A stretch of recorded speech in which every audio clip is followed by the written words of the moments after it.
Tensi menjadi cara kami untuk terus berlari. Sejak tahun 2019, kami bertransformasi menjadi Paragon Corp yang terdiri dari Paragon Technology and Innovation, perusahaan lokal kosmetik terbesar se-Indonesia, serta Parama Global Inspira sebagai perusahaan distribusi. Kami memiliki 41 distribution center, lebih dari 10.000 Paragonian, dan kami akan terus berkembang. Dengan R&D center terbesar se-Indonesia, kami terus berinovasi menghasilkan brand-brand terbaik.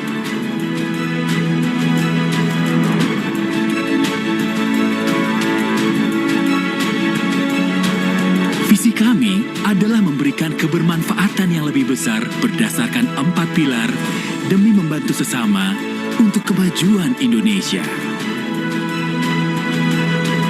Mari berbagi mimpi yang sama untuk terus bertumbuh, berkolaborasi, mengembangkan potensi bersama Paragon Corp.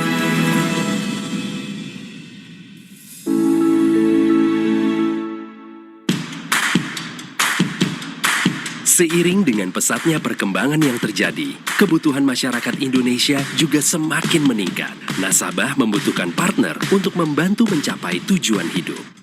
Berdiri sejak tahun 1956, Danamon berkomitmen untuk peduli dan membantu jutaan orang untuk mencapai kesejahteraan. Bukan hanya kepada nasabah, namun juga terhadap karyawan, serta masyarakat luas untuk bertumbuh bersama mencapai kesejahteraan yang lebih baik. Melalui produk dan layanannya, Danamon memberikan kendali untuk urusan perbankan agar dapat mencapai tujuan hidup dan semua tetap terkendali. Memaksimalkan tujuan finansial dengan tabungan Danamon Lebih. Mewujudkan aspirasi keluarga melalui tabungan cita-citaku. Transaksi harian lebih mudah menggunakan kartu kredit Danamon Visa, Danamon Mastercard, dan Danamon American Express. Mengekspansi bisnis dengan kredit angsuran berjangka dan kredit tempat usaha. Memaksimalkan profit dengan tabungan FlexiMax. Memaksimalkan kinerja perusahaan melalui trade finance, cash management, financial supply chain, and treasury. Menjalankan hidup syariah dengan tabungan syariah, deposito syariah, dan tabungan haji. Memproteksi masa depan Anda dan keluarga dengan asuransi jiwa, asuransi kendaraan, asuransi kesehatan, asuransi properti, asuransi perjalanan, dan employee benefit. Dengan sinergi kekuatan lokal, Danamon memperluas jaringan pemasarannya dan kantor cabang dari Sabang sampai Merauke, serta didukung oleh tenaga profesional untuk memberikan layanan terbaik. Sejalan dengan visi Danamon untuk mensejahterakan masyarakat Indonesia, juga direfleksikan dengan berbagai kegiatan melalui kegiatan CSR, Danamon Run, dan beberapa kegiatan lainnya. Sebagai hasil dari komitmennya, Danamon juga dianugerahkan beberapa penghargaan di tingkat dunia. Dengan sinergi kekuatan lokal dengan jaringan dan keahlian global, Danamon siap menghadirkan produk dan layanan perbankan yang handal agar urusan keuangan Anda tetap terkendali. Kini saatnya Anda pegang kendali bersama Danamon.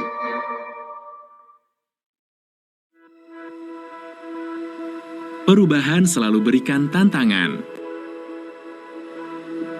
Seperti kami yang memilih untuk terus beradaptasi dan bertransformasi menjadi SIG. Kami mempunyai tujuan menjadi perusahaan penyedia solusi bahan bangunan terbesar di regional.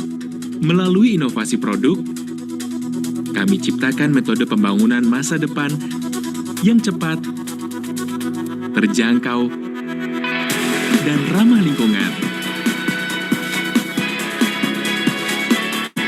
Kami berinovasi dengan menciptakan kemudahan pembangunan lebih praktis, terintegrasi, dan bermanfaat.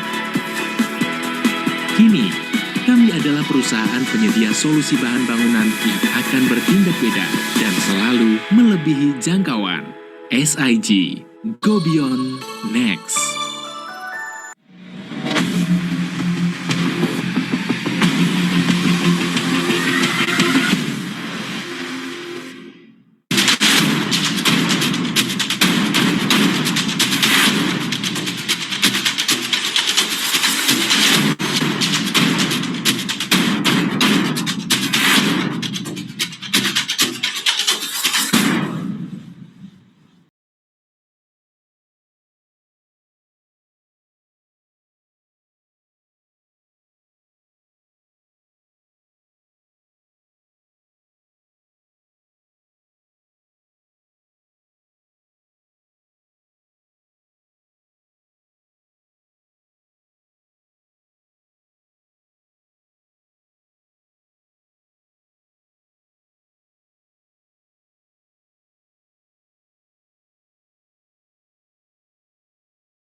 Assalamualaikum, Om Swastiastu, Namo Buddhaya, dan salam kebajikan bagi kita semua.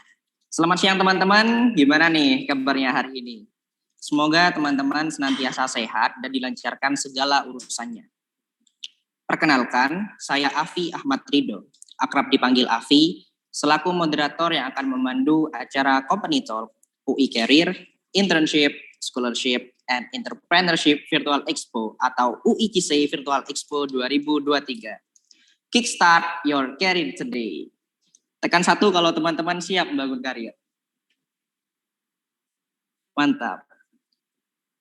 UICC adalah kegiatan expo tahunan yang diselenggarakan oleh Pusat Pengembangan Karir Lulusan Universitas Indonesia atau CDC UI di bawah Direktorat Pengembangan Karir Lulusan dan Hubungan Alumni Universitas Indonesia atau biasa disingkat dengan DPKHA UI yang bekerja sama dengan Ikatan Alumni Universitas Indonesia, ILUNI UI, serta Career Lab sebagai platform teknologi dan informasi seputar dunia kerja. UICC Virtual Expo 2023 berlangsung dari tanggal 6 hingga 18 Maret dan disemarakan oleh berbagai perusahaan ternama. Selain itu, pada tanggal 17 sampai 18 Maret, UICC juga akan menggelar acara offline di Balairung Universitas Indonesia. Catat tanggalnya dan jangan lupa datang ya. UICC 2023 memuat beragam kegiatan menarik, ada training, industri bootcamp, company and scholarship talk. Untuk informasi lebih lanjut, teman-teman bisa akses dan daftarkan diri di uicc.careerlab.co. Nah, sedangkan platform end-to-end career solutions yang memberikan dukungan kepada mahasiswa, fresh graduate, dan profesional muda untuk persiapan karir, serta lowongan kerja yang dikurasi untuk entry level. Career Lab juga telah mendukung puluhan kampus di Indonesia dengan career management platform untuk pusat karir dan mahasiswa. Info lebih lanjut mengenai Career Lab bisa teman-teman akses di www.careerlab.co.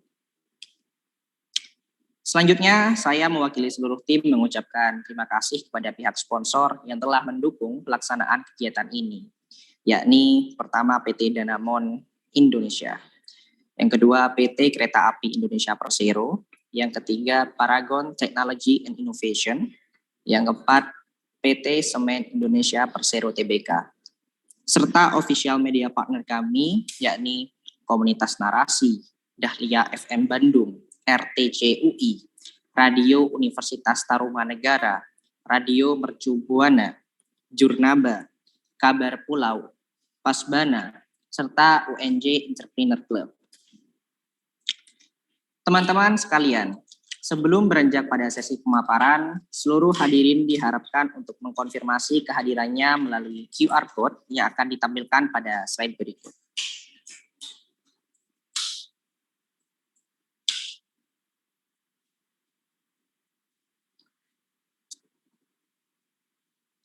Baik, terima kasih atas antusiasme teman-teman dalam mengkonfirmasi kehadirannya.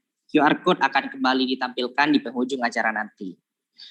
Acara selanjutnya adalah sesi yang paling kita tunggu, yakni pemaparan tentang Creating the Business Value by Innovation yang akan membahas seputar inovasi bisnis.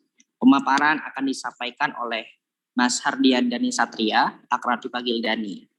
Beliau merupakan anggota dari Himpunan Pengusaha Muda Indonesia, founder Verigrow, dan founder swadaya27.com.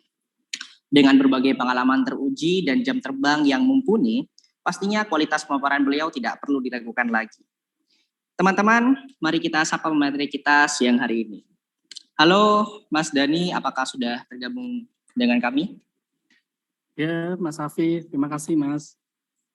Oke, apa Mas udah siap nih nggak buat menyampaikan materi? Insya Allah siap. Oke, luar biasa. Kalau sudah siap, kepada Mas Hardian Dani Satria, waktu dan layar kami persilakan.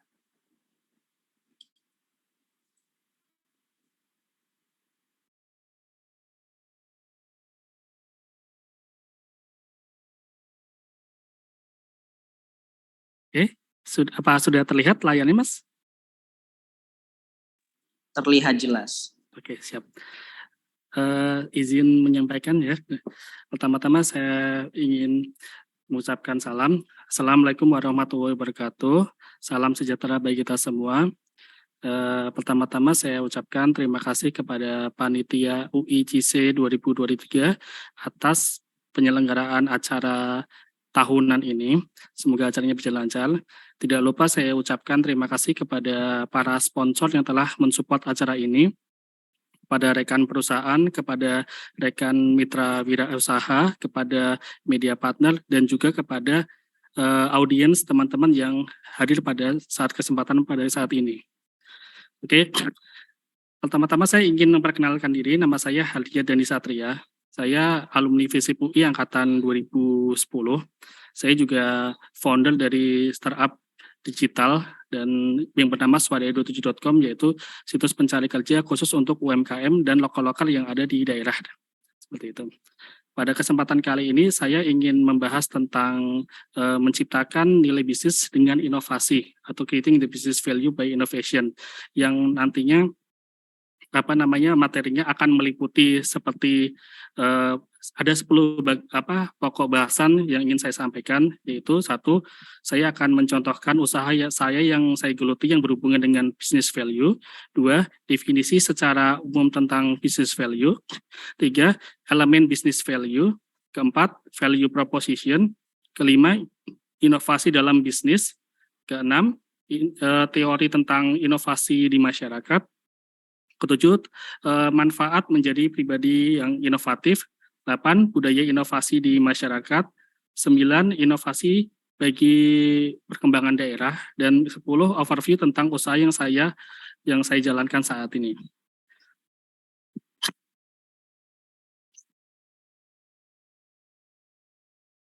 Oke.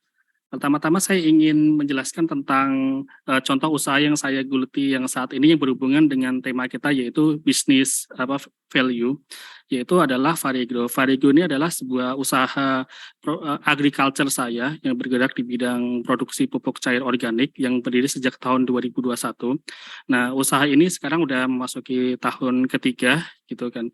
Dan alhamdulillah di tahun 2022 kemarin itu berhasil menangkan kompetisi inovasi usaha atau KIU yang diselenggarakan oleh LPDP UI gitu. Jadi selama 2 tahun berjalan kemarin itu secara operasional dan secara target sales itu memang sudah mencapai target ya, karena kita memang usaha baru dengan target-target yang tercapai. Dan setelah kita mendapatkan banyak insight dari mentor saat kompetisi KIU kemarin itu, saya mendapatkan insight bahwa bisnis saya perlu adanya business value gitu, perlu mengembangkan business values agar bisnis saya itu tidak sama dengan para kompetitor-kompetitor lainnya kayak gitu. Lalu bagaimana caranya membuat business value? Para mentor memberitahukan ke saya kalau saya harus berinovasi dan mencari sebuah produk yang atau tambahan produk yang unik seperti itu agar business value saya bisa terbentuk seperti itu. Dan akhirnya di saat berjalannya Q kemarin itu saya mendapatkan insight gitu kan. Dari semulanya saya itu adalah bisnis yang memproduksi pupuk cair organik, sekarang berubah. Nah, perubahannya itu adalah Varegro tidak hanya memproduksi pupuk cair organik, juga memproduksi yaitu cairan alami stimulus mutasi variegata. Bagi yang belum tahu, variegata itu adalah sebuah tanaman hias, tidak hanya tanaman hias atau kondisi tanaman yang termutasi secara genetik gitu kan, baik itu ilmiah ataupun non ilmiah, yang menghasilkan corak yang berbeda. Biasanya ini terjadi pada tanaman yang bergenus Aroid seperti itu. Jadi proses saya mendapatkan insight atau inovasi tersebut itu ketika saya melihat bahwa adanya kebutuhan tanaman variegata di masyarakat itu sangat kurang jumlahnya di Indonesia gitu. Dan 90% masih impor di Thailand, dan itu dikembangkannya dalam metode kultur jaringan. Sedangkan di Indonesia sendiri pengembangan yang seperti itu masih sulit sekali ditemukan. Nah, berkaca dari value bisnis, atau business value, elemen supaya terbangunnya business value itu ada 4, yaitu perlu adanya needs, solution, better, dan unique. Nah, saya ingin melengkapi hal itu semua. Nah, itu saya mencari kebutuhan, dan memang kebutuhan di pasaran memang tinggi untuk kebutuhan tanaman variegata. Maka dari itu saya berpikir bagaimana caranya supaya masyarakat itu bisa membuat tanaman variegata sendiri seperti itu. Itu tidak perlu menggunakan metode kultur jaringan yang mahal seperti itu. Nah, setelah saya riset dan melakukan penelitian mandiri melalui jurnal, textbook, dan berbagai literatur lainnya, saya menemukan formula dan saya uji cobakan, dan ternyata ini berhasil kayak gitu. Jadi saat itu di tahun 2022 itu Varigrow itu menjadi sebuah produk yang tidak hanya sebagai pupuk cair biasa, tapi juga menjadi pupuk cair organik sekaligus pestisida alami dan produk stimulus mutasi variegata. Nah, ini adalah proses cara saya membangun business value bagi usaha saya. Jadi prosesnya adalah melalui inovasi, observasi, dan penentuan pasar lainnya seperti itu.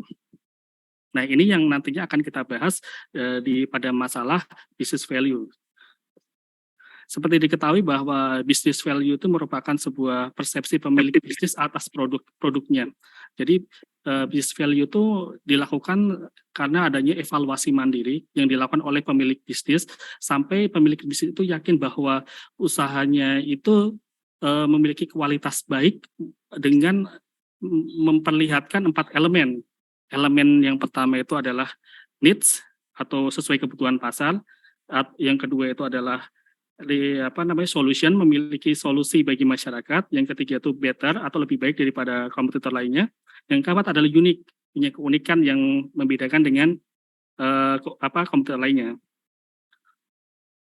Nah, ini adalah elemen business value yang saya sebutkan tadi. Saya akan contohkan berdasarkan unit bisnis agriculture saya, bahwa needs-nya itu kan memang pada dasarnya Indonesia kan negara agraris dengan jumlah petani milenial sekarang tuh jika dihitung-hitung ya itu tuh berjumlah 2 juta orang.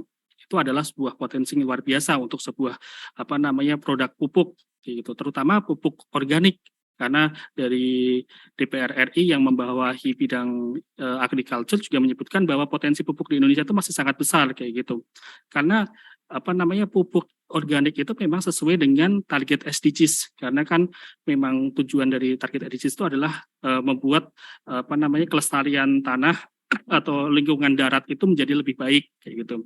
Nah, salah satu caranya adalah dengan membumikan pupuk organik. Nah, kita tahu bahwa tanah-tanah di Indonesia ini kan sudah mulai rusak ya atas pemaparan pupuk kimiawi. Efeknya pupuk kimiawi jika digunakan dalam waktu yang lama itu mengakibatkan tanah menjadi rusak, tidak fertil, dan akibatnya panen menurun. Dan akibatnya lain, para generasi muda tidak bisa memanfaatkan itu untuk pertanian dan akhirnya dijual untuk menjadikan perumahan. Mungkin bisa seperti itu. Nah, jadi kebutuhannya itu memang untuk pupuk organik itu sangat besar, dan memang ini didukung oleh visi dunia melalui SDGs. Lalu solution, saya menawarkan pupuk cair organik yang murah gitu kan, bisa dibilang harganya setengahnya dibandingkan dengan pupuk kimiawi. Maka dari itu target penjualannya selalu tercapai karena saya menjualnya dengan harga murah, karena pada dasarnya saya ingin membumikan pemakaian pupuk organik di masyarakat di tempat saya di Kabupaten Kendal seperti itu. Nah, solusinya ini pupuk organik yang harganya lebih murah kayak gitu, dan bisa dimanfaatkan. Dan untuk elemen better itu peningkatan kualitas produk dan layanan. Itu kualitas produk dan layanan yang saya lakukan itu adalah membuat pupuk organik ini juga bisa sekaligus menjadi pestisida alami gitu. Terutama untuk pestisida yang berjenis moluska ya, seperti siput, seperti ya keong gitu tuh bisa dihalau oleh Varigrow ini gitu. Jadi kayak 3-in-1 gitu. Satu produk bisa untuk 3 jenis kegunaan seperti itu. Dan uniknya ini tuh memang di kalangan hobi tanaman hias tuh Varigrow memang bisa dimanfaatkan untuk menstimulus mutasi variegata. Dan ini kalau klaim saya klaim saya ini merupakan sebuah stimulus variegata alami pertama di dunia. Ini klaim saya, karena sebelumnya itu di Jepang itu ada namanya hormon strepson, itu yang dibuat secara kimiawi dan sangat kimiawi, dan itu kita masih impor itu dari Jepang untuk ikut market itu. Ini adalah sebuah inovasi yang perlu dikembangkan lagi, perlu didukung oleh dunia riset, dunia pendidikan gitu kan, supaya kegunaannya lebih absah. Selanjutnya, untuk meningkatkan business value, saya mengambil kacamata yang unik tadi. Jadi kan karena business value ini adalah kacamatanya dari kacamata pebisnis, maka yang perlu dilakukan secara terus-menerus adalah evaluasi produk. Yaitu karena ini penting supaya pemilik bisnis itu tahu kelemahan dan kekurangan kelemahan dan kelebihan produknya tersebut gitu, sehingga produk itu akan menjadi lebih baik lagi gitu kan. Bisa jadi lemah dalam segi needs-nya, penjualannya tidak dibutuhkan masyarakat, atau bisa dari segi solusinya yang sepertinya kurang solutif di masyarakat, atau mungkin dari sisi yang lainnya better atau unik. Tapi secara umum kalau bicara masalah inovasi itu dalam elemen business value itu mengacu pada poin better dan unik. Terus selanjutnya yang perlu dilakukan adalah terus berinovasi gitu kan. Terutama jika bisnis kita sudah secara needs dan solution sudah gitu. Maka itu yang akan perlu dikembangkan adalah dari bagian better atau unik. Jadi ini elemen business value itu tidak hanya serta-merta hanya unik aja, tapi memang kita sudah secara awal itu sudah terpenuhi elemen needs atau penjualannya tercapai, dibutuhkan oleh masyarakat, terus sudah dipakai oleh masyarakat secara luas. Masalah ini sudah terpakai, jadi tidak serta-merta masalah unik gitu. Tapi keempat elemen tersebut harus terpenuhi secara paripurna seperti itu. Dan itu yang bisa menilai adalah pemilik bisnis sendiri gitu. Iya. Nah, selanjutnya arahnya adalah ke value proposition gitu kan. Kalau value proposition itu adalah salah satu elemen penting dalam operasional sebuah bisnis, karena value proposition yang kuat akan menjadikan produk lebih unggul antara persaingan produk yang ketat. Value proposition ini diibaratkan adalah sebuah nilai tambah atau nilai lebih dibandingkan para kompetitor lainnya. Jika value proposition itu adalah sebuah nilai untuk dalam kacamata konsumen, ini yang bisa menilai adalah konsumen, maka business value itu adalah yang bisa menilai adalah owner bisnisnya gitu. Jadi jika bisnis value proposition itu bagus, maka efeknya akan meningkatkan ke elemen unik dan better-nya itu, dan efeknya akan membuat business value-nya itu menjadi lebih baik seperti itu. Jadi antara elemen tadi dan value proposition ini saling berkesinambungan. Selanjutnya, inovasi dalam bisnis. Jadi, kenapa inovasi itu penting dalam bisnis? Karena inovasi itu merupakan kunci perusahaan untuk tetap bisa bersaing dengan kompetitor lainnya. Gitu. Dan inovasi adalah sebuah perusahaan memperkenalkan layanan atau produk baru yang dapat membawa perubahan positif bagi berlangsungannya. Jadi memang terutama bagi kita bisnisnya yang sudah settle, yang penjualannya yang sudah baik, dan ingin meningkatkan awareness di masyarakat atau meningkatkan penjualan lagi, kita akan kembangkan dari sisi inovasinya tersebut. Nah, jika kita bicara, tadi kan kita sudah bicara tentang inovasi dalam arti bisnis ya, itu memang sangat elemen yang penting ya, gitu kan. Tapi jangan dilupakan ada elemen needs dan solution-nya itu juga tidak kalah penting. Nah, inovasi ini ternyata tidak hanya dilakukan oleh para pebisnis kayak gitu. Ternyata kita tuh juga jadi sebagai masyarakat juga harus berpikir inovatif. Berdasarkan definisi dari para ahli bahwa inovasi ini tuh merupakan suatu karya yang diciptakan melalui kreativitas, daya cipta serta inisiatif yang kuat yang dianggap lebih baik dari sebelumnya.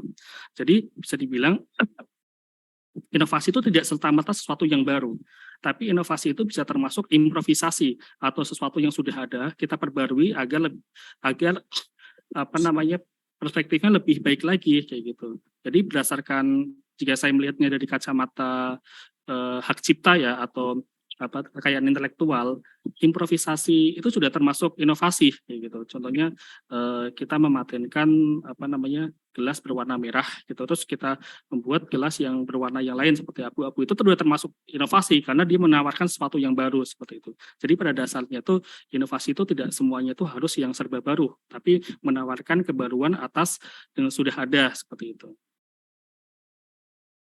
Nah, berdasarkan teori bahwa masyarakat itu memang mendambakan sebuah inovasi. Ini tertuang dalam teori difusi inovasi bahwa semakin ke sini itu masyarakat itu ingin sesuatu serba praktis gitu, serba praktis untuk mempermudah kehidupannya. Jadi masyarakat itu membutuhkan inovasi yang bisa hadir di di lingkungannya tersebut. Nah, proses tersebut namanya difusi inovasi. Nah, proses supaya masyarakat bisa jadi inovasi itu tidak serta merta itu akan diterima atau ditolak masyarakat. Ini tidak semuanya seperti itu. Jadi pasti ada yang diterima, ada yang ditolak. Nah, ini semua dipengaruhi oleh 4 elemen. Itu yang pertama itu adalah bentuk inovasinya itu sendiri. Kita lihat apakah memang dibutuhkan apa tidak. Selanjutnya saluran komunikasinya itu apakah sudah mencukupi, itu apakah sudah maksimal apa tidak. Selanjutnya waktu, daya papar inovasinya itu apakah sudah lama atau memang hanya sebentar saja. Secara teori seperti itu. Dan sistem sosialnya apakah ada kerjasama untuk mewujudkan inovasi tersebut di dalam masyarakat. Nah, itu adalah keempat elemen yang tertuang dalam teori difusi inovasi ini agar inovasi ini bisa diterima oleh masyarakat. Ini yang tadi saya bilang bahwa inovasi itu tidak semuanya itu bisa diterima ataupun ditolak. Itu semua tergantung dari keempat elemen tadi yang saya sebutkan seperti bentuk inovasi, saluran komunikasinya, waktu dan sistem sosial yang ada di masyarakat tersebut. Maka dari itu untuk menginternalisasikan inovasi terutama dalam bisnis itu bukan perkara yang mudah. Kita perlu riset yang panjang, kita perlu survei, kita perlu melihat secara antropologisnya apakah masyarakat itu bisa menerima apa tidak seperti itu. Jadi tidak semuanya yang baru langsung diterapin itu langsung bisa diterima. Nah, itu tadi adalah manfaat inovasi buat masyarakat. Sedangkan ini adalah manfaat inovasi buat pribadi sendiri gitu kan. Kita tentu tahu bahwa pribadi yang inovatif itu adalah keniscayaan di era sekarang ya. Bahwa inovasi itu tidak hanya milik sebuah lembaga atau lembaga bisnis ataupun entitas bisnis, tapi juga manusia pun dimanapun itu dituntut untuk inovatif supaya kita berbeda dengan manusia lainnya atau lebih baik dibandingkan secara kualitas SDM dibandingkan yang lainnya. Jadi dengan menjadi pribadi yang inovatif itu kita akan lebih produktif, efektif dan efisien dalam bekerja kayak gitu. Dan muaranya adalah menciptakan kemudahan dan kenyamanan bagi masyarakat. Nah, selanjutnya kita juga tentu tahu kita perlu menciptakan budaya inovasi di masyarakat, bahwa inovasi itu bukan hanya tuntutan dari sebuah produk bisnis, tapi memang semua elemen masyarakat termasuk lembaga instansi itu tuh harus inovatif kayak gitu. Karena kita tahu bahwa inovasi itu merupakan sebuah kunci untuk pertumbuhan ekonomi gitu kan. Setiap elemen negara, pemerintah, swasta, masyarakat sipil harus berinovasi gitu. Itu memang memang sebuah keharusan gitu ya. Apalagi Pemda ini, pemerintah daerah atau Pemkab gitu di kabupaten itu merupakan sebuah ujung tombak pelayanan publik. Ini juga perlu berinovasi. Jadi kita tahu bahwa setiap tahunnya itu sudah berjalan 10 tahun lebih mungkin. Itu ada namanya kompetisi inovasi pelayanan publik yang diadakan oleh Kemenpan RB gitu kan. Dan saya pernah ngecek hasil inovasinya itu luar biasa canggih ya gitu kan.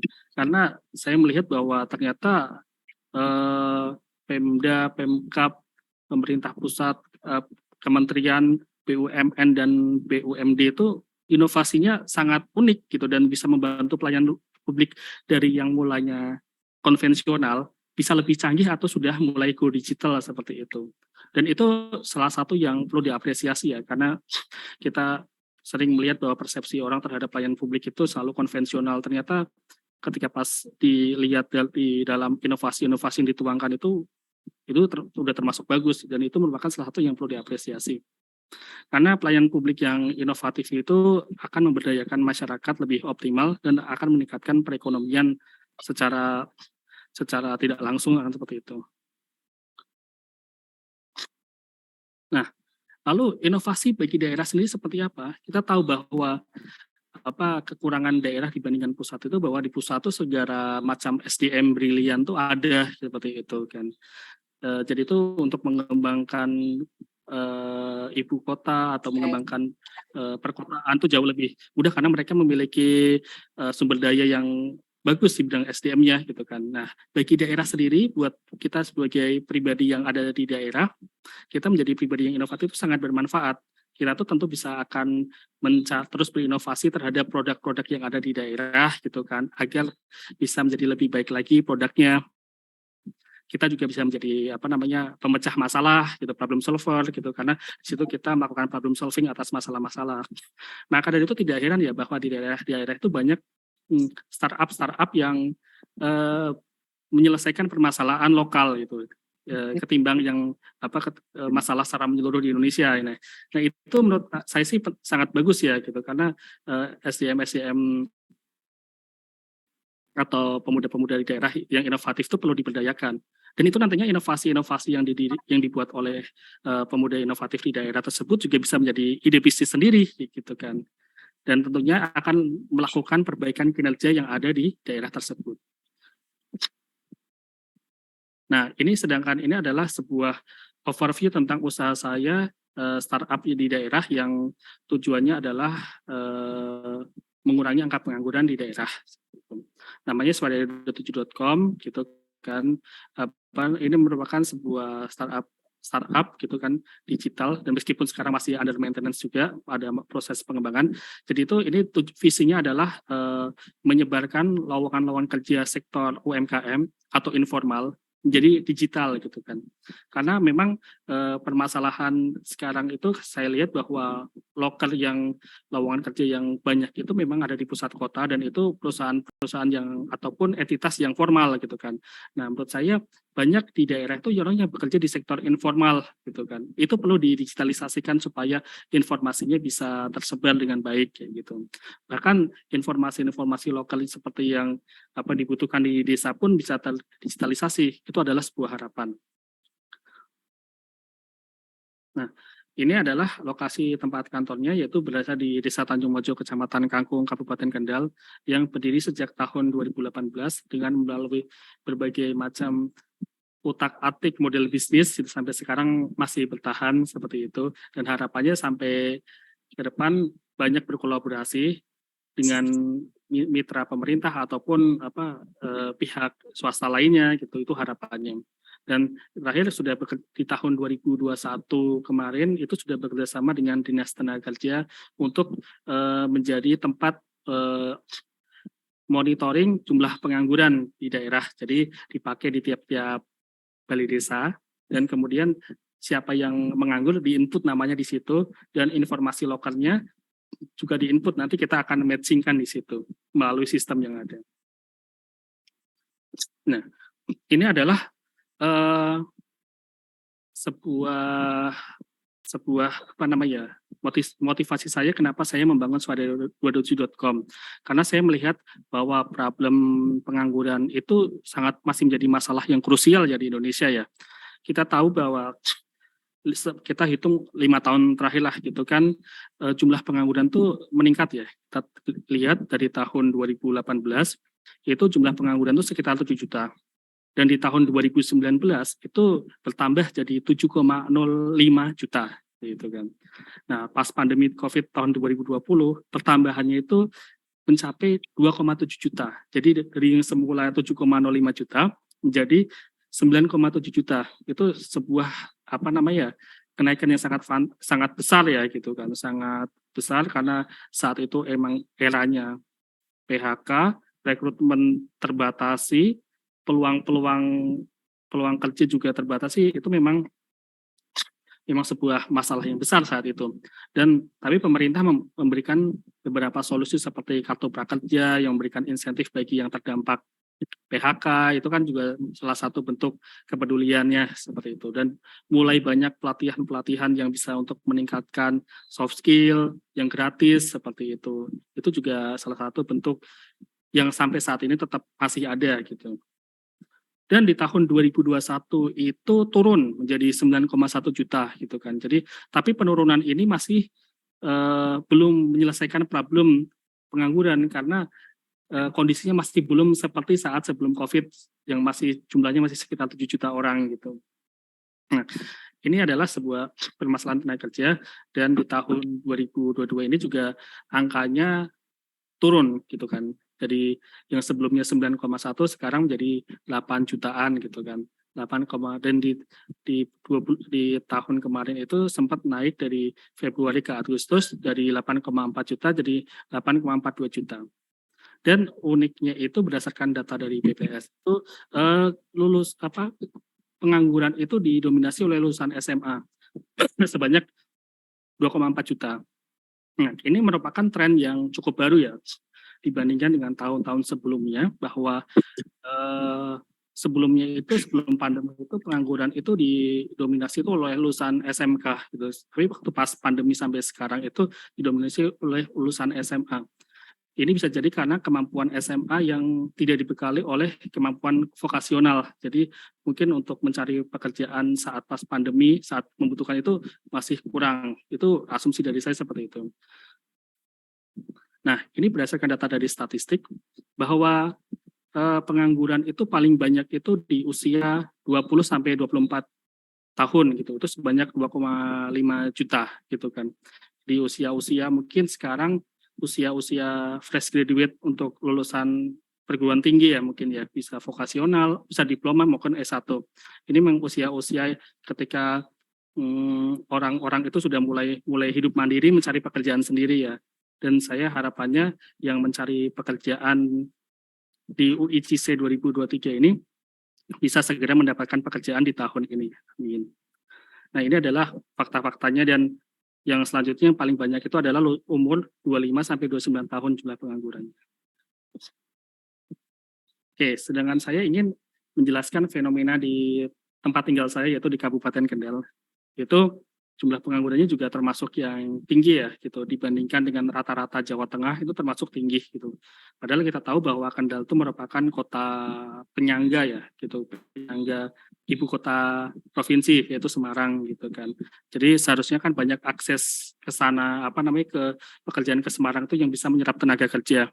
Nah, terus dan Kendal sendiri memiliki kawasan industri Kendal yaitu yang bisa menyerap tenaga kerja sampai 500.000. Nah, ini harapannya bisa menyerap seluruh penganggur di situ gitu kan. Nah, tapi masalahnya ini masih cukup tinggi di Kabupaten Kendal jumlah penganggurannya. Maka dari itu dari pemerintah sendiri, dari Pemkab sendiri membuat sebuah inovasi yaitu aplikasi Kendal Karir itu. Jadi aplikasi yang khusus untuk warga Kabupaten Kendal yang di situ ada loker yang khusus untuk warga Kendal, yang untuk perusahaan Kendal. Nah, itu tuh semuanya itu emang di situ dikhususkan untuk mengurangi angka pengangguran khusus orang yang tinggal di Kendal seperti itu. Yaitu aplikasi Kendal Karir. Nah, berdasarkan riset yang saya dapatkan melalui jurnal ataupun textbook itu bahwa penyebab pengangguran di daerah ya, saya bilangnya di daerah karena memang di kota dan daerah mungkin ada perbedaan gitu. Kalau di daerah sendiri itu penyebab pengangguran itu karena satu, kurangnya informasi lowongan kerja gitu kan. Jadi informasi lokal yang lokal itu tuh kebanyakan jarang diketahui gitu sama orang gitu. Taunya yang ada di kota besar, contohnya yang dari Kendal itu akan taunya loker yang di Semarang gitu. Yang di Kendal sendiri itu masih jarang diketahui. Nah, yang kedua adalah minimnya keterampilan saat memasuki dunia kerja. Ini berkaca dari fenomena jumlah pengangguran terbanyak yang didominasi oleh SMA tersebut. Nah, karena memang para lulusan SMA para lulusan sekolah yang baru itu tuh memang mereka kurang dibekali dan mungkin juga masih ada lulusan perguruan tinggi itu yang non diploma mungkin kurang dibekali cara mempersiapkan memasuki dunia kerja gitu, seperti kayak apa namanya cara membuat CV, cara interview, cara negosiasi gaji, cara apa namanya cara ya terkait dengan rekrutmen tadi itu FGD mungkin kayak gitu. Nah, karena memang tantangan untuk mendapatkan pekerjaan fresh graduate itu tinggi banget karena perusahaan itu hanya menerima tenaga kerja yang berpengalaman gitu. Maka dari itu mereka harus dipersiapkan supaya siap memasuki dunia rekrutmen seperti itu, dan ini merupakan gerbang awal supaya mereka bisa masuk dan peluang-peluang lain itu juga akan saling mengikuti. Ini adalah fitur-fitur swadaya27.com yang sekarang masih under maintenance, dulu seperti ini. Sekarang dalam saat masa pengembangan.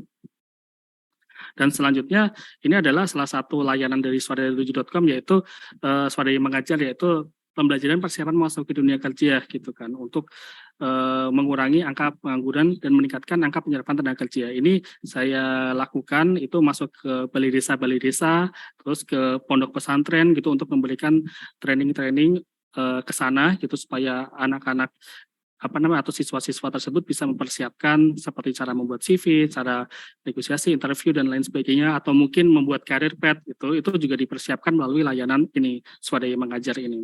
Ini yang layanan yang sekarang sedang dikembangkan dan bekerja sama dengan dinas tenaga kerja, dan kemungkinan nantinya akan dengan PLK akan masuk ke kurikulum mereka. Nah, selanjutnya ini karena yang ditanya oleh rekrutmen itu tidak hanya keterampilan penguasaan bidang atau pengalaman saja, tapi termasuk keterampilan cara menghadapi proses rekrutmen. Ini yang ditekankan oleh Swadaya Mengajar supaya orang itu lebih siap lagi memasuki dunia rekrutmen gitu. Bagi orang yang terbiasa masuk ke dunia industri saat masih sekolah itu mungkin sudah biasa, tapi yang baru pertama kali masuk ke dunia industri tentu akan kebingungan seperti apa menentukan arah karirnya ke depannya seperti itu. Nah, dan tujuan dari Swadaya Mengajar itu adalah ini merupakan sebuah sarana untuk membekali pencari kerja dengan pelatihan dan pengembangan sesuai kompetensi, dan meningkatkan jumlah tenaga kerja terampil, dan meningkatkan angka penyerapan tenaga kerja dan menurunkan angka pengangguran di daerah. Nah, selanjutnya untuk manfaatnya sendiri, ini Swadaya Mengajar bagi pencari kerja ini bisa menjadi wadah pengembangan keterampilan sebelum masuk ke dunia kerja gitu kan. Jadi mereka masih sekolah, mereka belajar gitu kan. Dan ini bisa menjadi pengetahuan memasuki dunia kerja. Nah, seperti apa sih nantinya karir ke depannya? Apa yang harus mereka lewati ketika jadi mereka tuh akan lebih siap lagi gitu ketika nantinya memasuki dunia kerja. Dan bagi pemberi kerja atau job giver, ini menjadi sarana untuk mendapatkan pekerja yang sesuai dengan kualifikasi yang kompeten. Dan bagi pemerintah, tentu saja ini merupakan sarana untuk penyerapan tenaga kerja di usia produktif dan sebagai solusi untuk menurunkan angka pengangguran di daerah. Nah, sedangkan ini adalah sedikit video tentang di tahun 2021 ya, ketika pas swadaya27.com bekerja sama Disnaker Kabupaten Kendal. Ini adalah video layanan masyarakatnya yang sederhana gitu yang kita tampilkan saat kita pelatihan gitu di balai desa seperti itu. Ini saya klik dulu.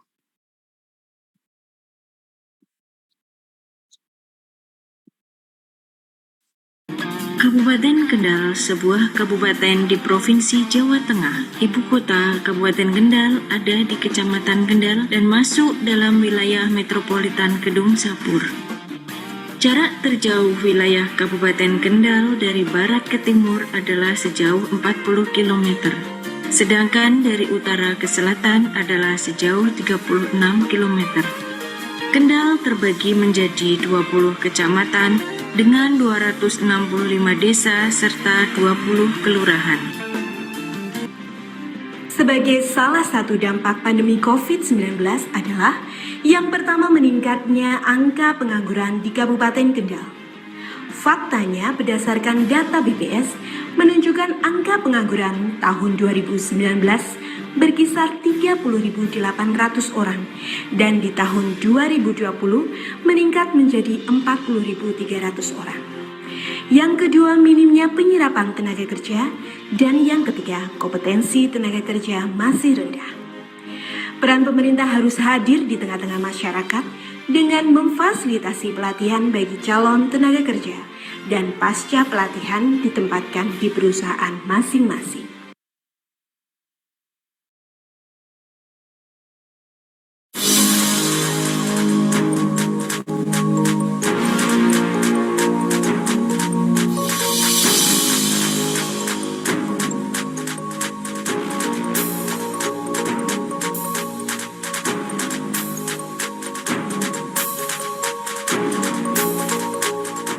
Begini Mas, sekarang di Dinas Perindustrian dan Tenaga Kerja Kabupaten Kendal ada aplikasi Swadaya. Apa? Swasembada? Bukan, namanya pertanian. Bukan swasembada Mas, tapi aplikasi swadaya27.com.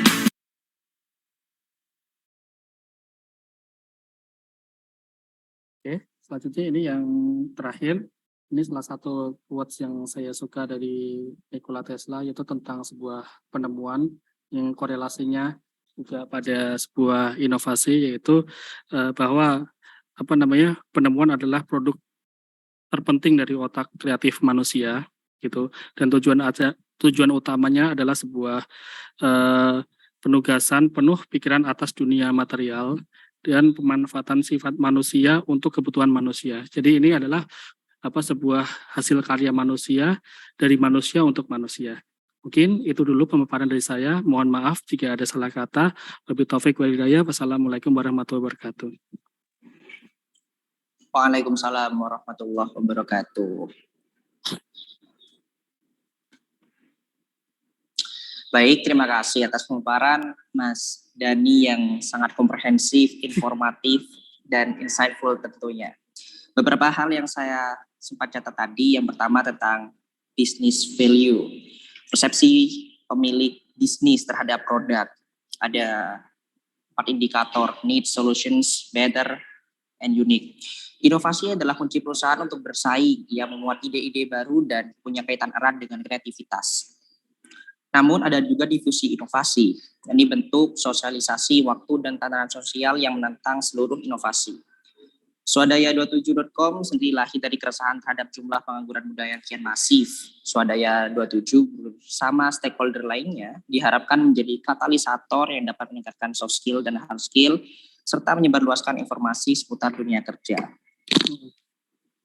Baik, selanjutnya kita akan masuki sesi Q&A bersama Mas Dani. Di sini sudah tersedia 3 pertanyaan. Mungkin saya baca dari yang pertama. Atas nama Dian Prasna, emot meremelek itu ya.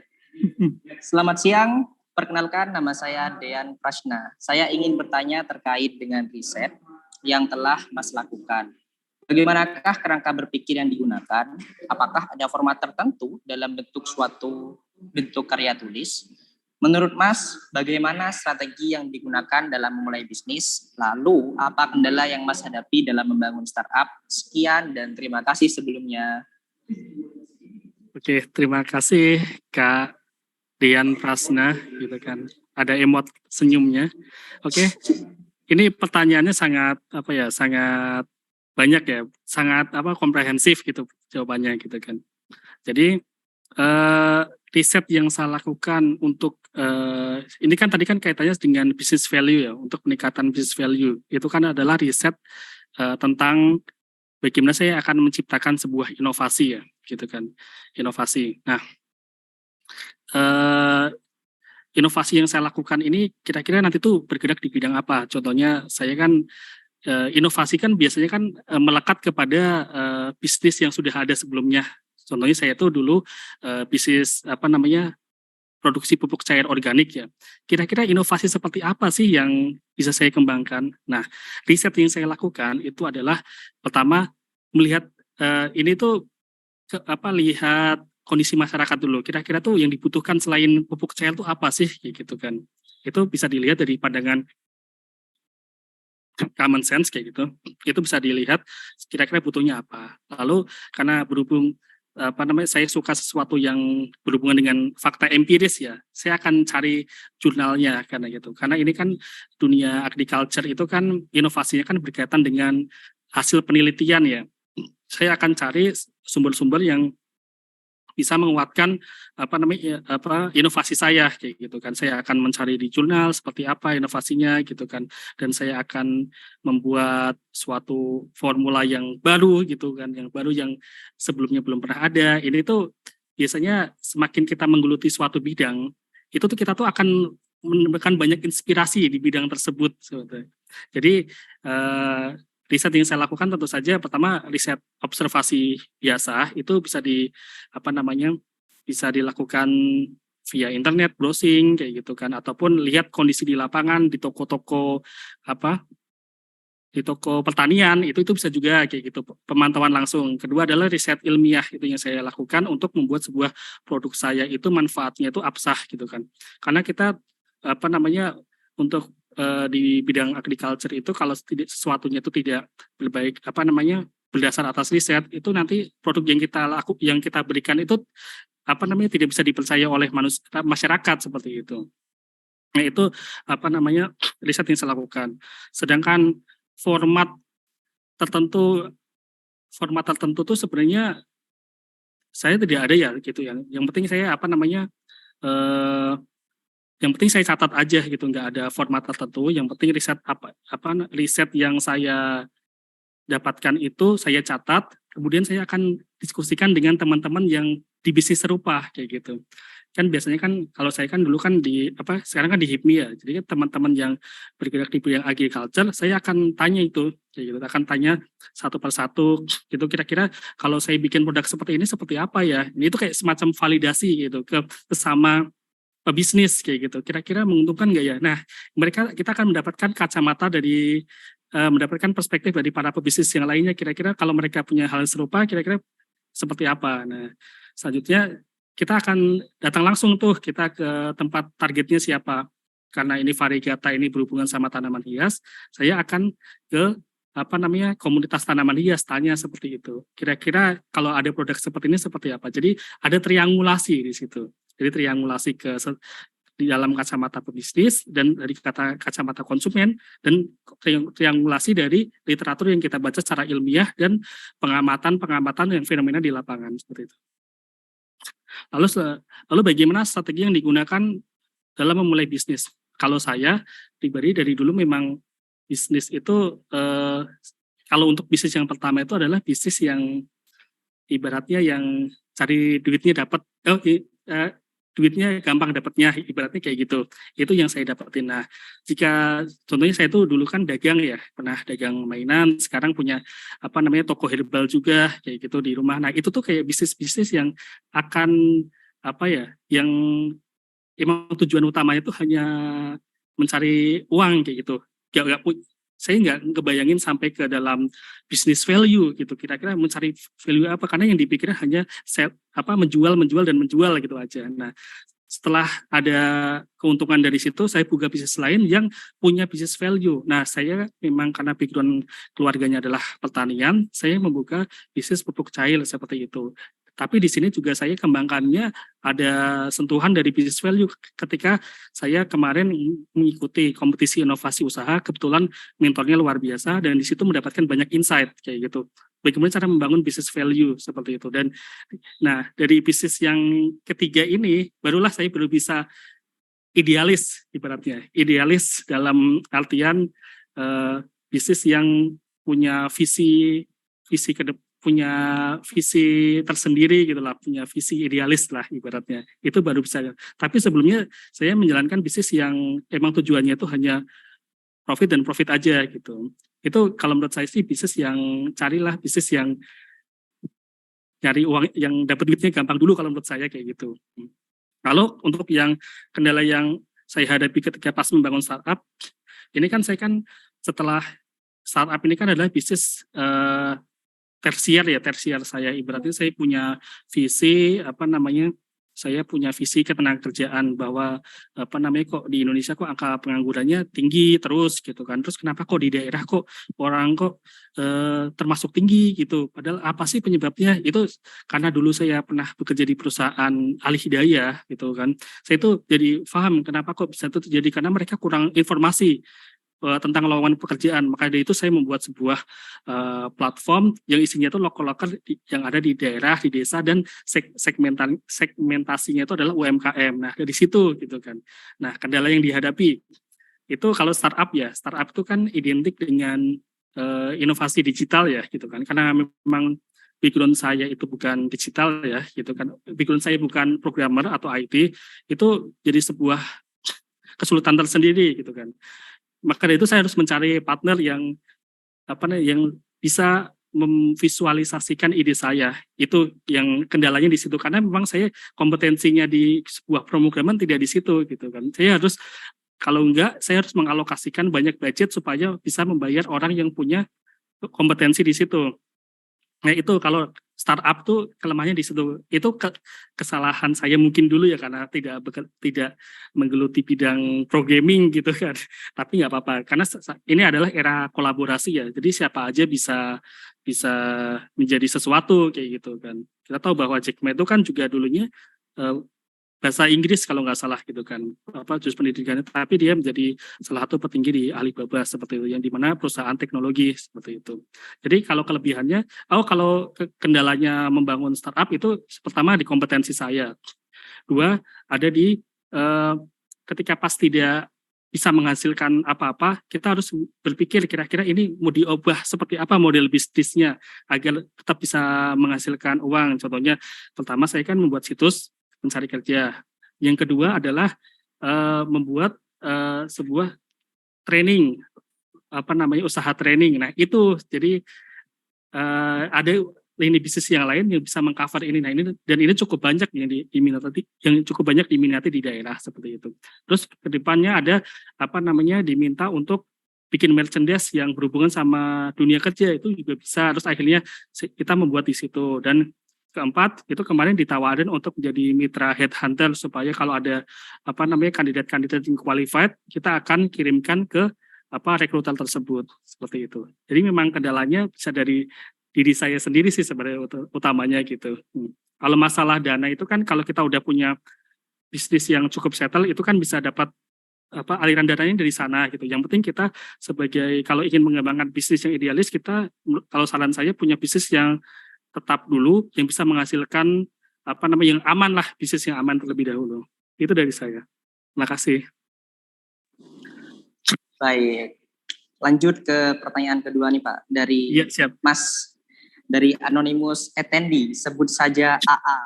Anonymous Attendee. Assalamualaikum Pak. Saya ingin bertanya, apakah yang dipertimbangkan oleh perusahaan untuk menerima karyawan baru?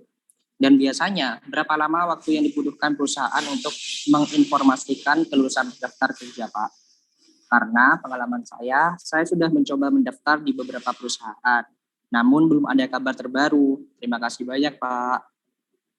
Oke, terima kasih Kak Anonymous Attendee gitu kan atas pertanyaannya. Ini pertanyaannya memang dunia kerja banget ya gitu kan. Kalau ini kan entrepreneurship talk-nya, tapi nggak apa-apa. Ini berdasarkan pengalaman saya. Dulu itu saya pernah bekerja di perusahaan Alih Hidayah, dan perusahaan Alih Hidayah tuh pengen dapat karyawan tuh cepat sebenarnya kayak gitu. Jadi kandidat yang didapetin tuh ingin segera banget di offering ke perusahaan penempatan kayak gitu. Nah jadi sebenarnya itu setelah CV masuk, kalau di perusahaan pengalaman saya dulu, setelah CV masuk setelah CV itu masuk, itu tuh akan kita screening langsung kayak gitu. Nah, yang bikin kalau perusahaan sebenarnya tuh proses screeningnya itu sehari itu udah selesai kayak gitu, karena mudah, apalagi sekarang kalau pakai CV ATS itu kan gampang ya gitu kan. Jadi ibaratnya pakai AI gitulah untuk mengetahui sebaik apa kandidat ini kayak gitu. Nah, kalau untuk pertimbangan karyawan baru itu kan semua tergantung dari kualifikasi yang dibutuhkan ya. Itu contohnya sekarang perusahaan tuh yang masih menjadi kualifikasi itu background-nya seperti apa, pengalamannya seperti apa, itu tuh pengalaman itu yang paling banyak dicari sih gitu. Jadi tuh kayak saya juga kadang melihat bahwa fresh graduate itu kesusahan gitu, padahal saya yakin setiap orang yang mendaftar itu pasti punya potensi yang luar biasa gitu. Maka dari itu saat dulu saya merekrut itu sebenarnya saya selalu membuka kesempatan buat orang yang belum punya pengalaman, dan ternyata orang yang belum punya pengalaman itu gak kalah keren loh dibandingin orang yang pengalamannya itu sudah ada duluan kayak gitu. Karena mungkin ini yang menjadi salah satu kritik di dunia rekrutmen kita ya gitu kan. Kita harus sebagai rekruter tuh harus memberikan kesempatan yang besar buat para pencari kerja baru itu gitu. Buat saya jangan dikesampingkan. Mungkin itu buat perusahaan untuk efektif supaya tidak usah ngajarin lagi, tapi ini buat nasib orang itu jauh lebih jauh lebih urgent menurut saya seperti itu.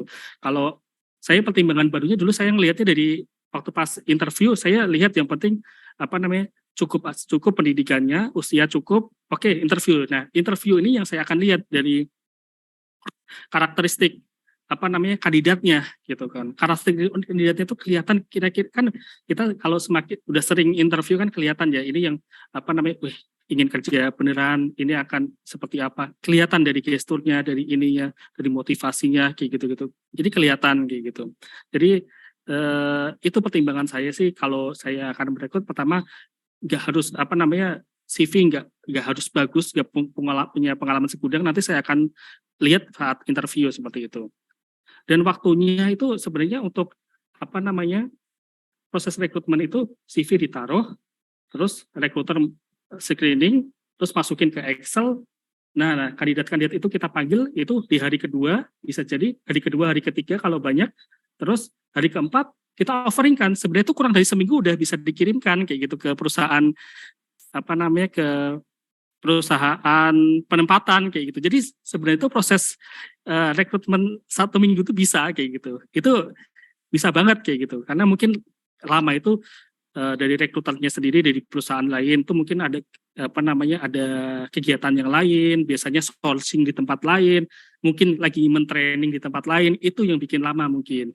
Tapi kalau saya sendiri dari proses rekrutmen saya lihat sebenarnya seminggu itu udah menentukan hiring itu sudah bisa kayak gitu. Udah tanda tangan kontrak bahkan seperti itu dalam 1 minggu itu.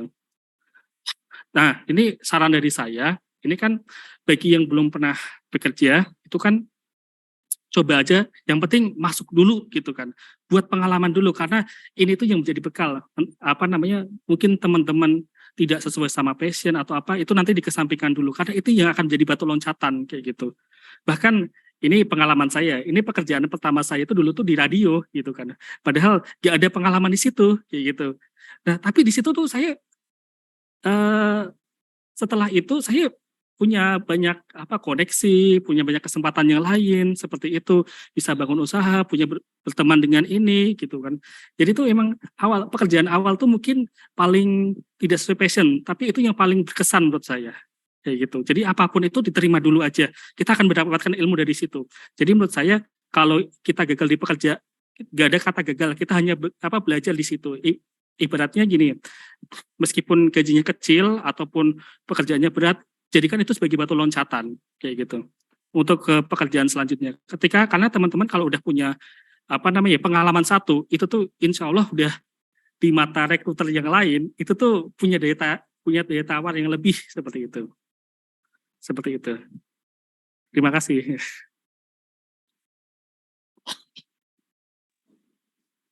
Baik, pertanyaan dari AA menjadi penutup sesi Q&A kita pada siang hari ini. Dan akhirnya tibalah kita di penghujung acara. Terima kasih kembali saya ucapkan kepada Mas Dani yang telah membagikan ilmu dan pengalamannya kepada kita. Kedepannya, semoga Mas Dani dan Swadaya 27.com dapat mengukir lebih banyak prestasi dan semakin menginspirasi tentunya. Sampai jumpa di kesempatan selanjutnya dan kami persilakan Mas Dani untuk beranjak terlebih dahulu dan melanjutkan aktivitas. Saya himbau kembali kepada teman-teman untuk mengkonfirmasi kehadirannya melalui QR Code yang ada di layar sebagai persyaratan untuk mendapat sertifikat.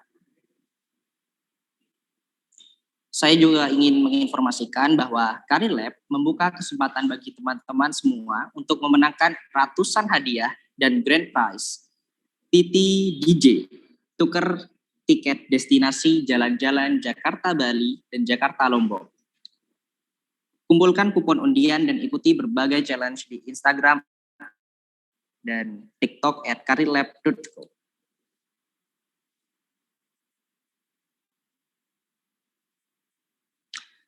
Saya mewakili seluruh tim mengucapkan terima kasih kepada pihak sponsor yang telah mendukung pelaksanaan kegiatan hari ini, yakni PT Danamon, PT Bank Danamon Indonesia Tbk, PT Kereta Api Indonesia Persero, Paragon Technology and Innovation, PT Semen Indonesia Persero Tbk, serta Career Lab. Tak lupa pula official media partner kami, yakni Kompasiana, RTV, Detik Edu, Kata Data, Metro TV, Media Indonesia, Medcom.id, suarakarya.id. Saya Afi